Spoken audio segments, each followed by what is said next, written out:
परिषद नगर पंचायत आस्थापनेवरील गट क व गट ड ची मित्रांनो तब्बल 3000हून जास्त पदाची मित्रांनो सरळ सेवा भरती जाहिरात येत्या काही दिवसांमध्ये मित्रांनो प्रसिद्ध होण्यात येणारी आहे. अशी आपण आपल्या टेलिग्राम ग्रुपवर मागील काही दिवसांमध्ये माहिती मित्रांनो दिलेली होती. तर बऱ्याच विद्यार्थ्यांनी जे आहे अभ्यासक्रमासंदर्भात जे आहे ते खूप सारे कमेंट्स केलेली होती.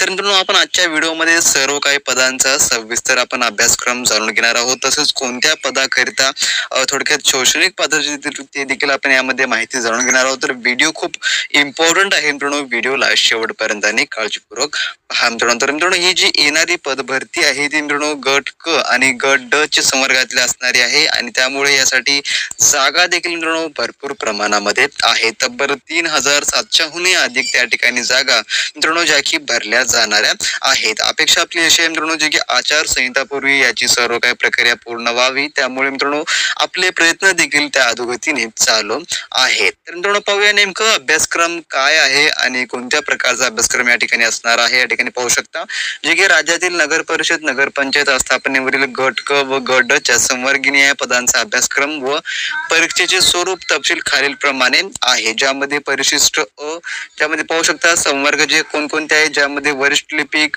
लिपिक टंकलेखक, लघु टंकलेखक, वाहन चालक, ड्रायव्हर कम ऑपरेटर, शिपाई या पदांकरता त्यांच्या शैक्षणिक अर्हतेच्या समकक्षाच्या दर्जा समान जो आहे खालचा अभ्यास थोडक्यात आहे अभ्यासक्रम.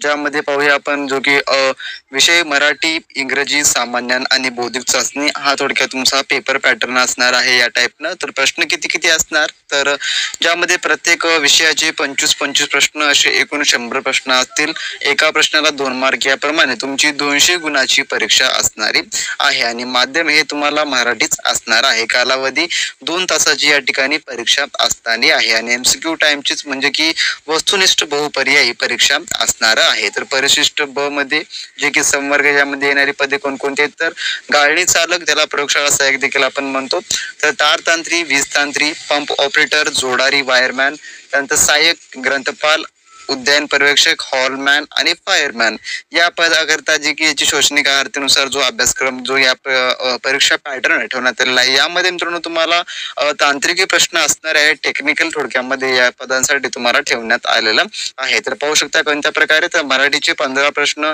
इंग्रजीचे 15 प्रश्न, सामान्यांचे 15 आणि बौद्धिक चाचणीचे 15 असणारे आहेत आणि जे आहे तांत्रिकी विषया संबंधित 40 प्रश्न असणारे आहेत. जे की यापूर्वी आपली नगर परिषदेची जी परीक्षा झाली होती तो पॅटर्न थोडक्यामध्ये या ठिकाणी जे की अप्लाय असणार आहे. ज्यामध्ये नॉन टेक्निकलचे 60 आणि टेक्निकलचे 40 प्रश्न या ठिकाणी असणारे आहेत. नॉन टेक्निकल टेक्निकल हे दोन्ही तुम्हाला या ठिकाणी असणार आहे. अशा प्रकारे 100 प्रश्नांचा पेपर होईल आणि 200 मार्काचा ठिकाणी तुमचा पेपर जो आहे तो होणार असेल आणि तांत्रिकी विषया संबंधितचे प्रश्न या ठिकाणी पाहू शकतात जे की मराठी भाषेमध्ये असणारे आहे. तर मराठी या ठिकाणी त्यांनी मेन्शन केलेलं आहे आणि कालावधी जो आहे 2 तास असणार आहे आणि सर्व काही प्रश्न जे आहेत जे की वस्तुनिष्ठ बहुपर्यायी असणार आहे. तर वर्ग 3 आणि वर्ग 4 साठीचं पाहूया आपण परीक्षेचे स्वरूप आणि अभ्यासक्रम थोडक्यात लक्षात ठेवून घेऊया. तर दोन्हीचा जो आहे कंबाईन या ठिकाणी अभ्यासक्रम ठेवलेला आहे आणि थोडक्यात काय जास्त वेगळा नाही आहे सिलेबस. सर्वांना काही अभ्यास जो टॉपिक्स आहे ते सेमच आहे. तर वरिष्ठ लिपिकसाठी पाहू शकता जो पेपर पॅटर्न आपण 25 आहे आणि जो अभ्यासक्रम आहे मराठी व्याकरणामध्ये सर्वसामान्य शब्दग्रह, वाक्यरचना, व्याकरण, म्हणी व वाक्यप्रचार याचा अर्थ आणि उपयोग तसेच उतार्यावरील प्रश्नांची उत्तरे असणारे असतील. तर यासाठी आपला नगर परिषद स्पेशल आपला कोर्स आहे जो तुम्ही ते घेतला, ज्यामध्ये तुम्हाला टेस्ट सिरीज, नोट्स व त्यासोबत टेक्निकल एमसीक्यू क्वेश्चन बँक आहे जो की 100% परिपूर्ण या अभ्यासक्रमाकरता आधारित आहे. मित्रांनो तुम्ही ते मिळवला तर तुम्हाला मार्केटमधलं कोणतेही बुक्स खरेदी करण्याची गरज नाही किंवा तुम्हाला कोणतीही कोचिंग लावण्याची गरज नाही मित्रांनो.